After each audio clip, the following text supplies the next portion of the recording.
Declaration on Fundamental Freedoms in the Digital Age was a draft declaration that was presented before the Ministerial in Vilnius in December 2011, where participating states wanted to assert that fundamental freedoms do not change in the digital age, and that despite the technology that's being used, the fundamental freedoms of expression, of religion, belief, of peaceful assembly and association, that those continue. The Declaration is extremely important to the United States because freedom of expression underpins, in many ways, all the rest of the fundamental freedoms.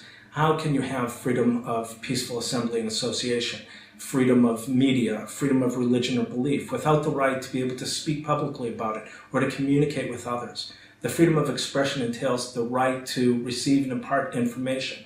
And whether you're doing that on a television set or through a tweet on Twitter or an announcement on Facebook or an op-ed in a newspaper, it does not change. Imagine how silly it would be for any government to say to one of its citizens, yes, of course you have the right to freedom of expression, but not if you do it over the telephone.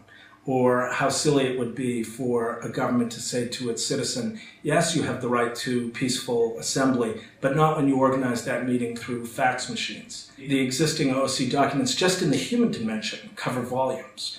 And sometimes there's disagreement about what those mean in a particular situation or in a given participating state.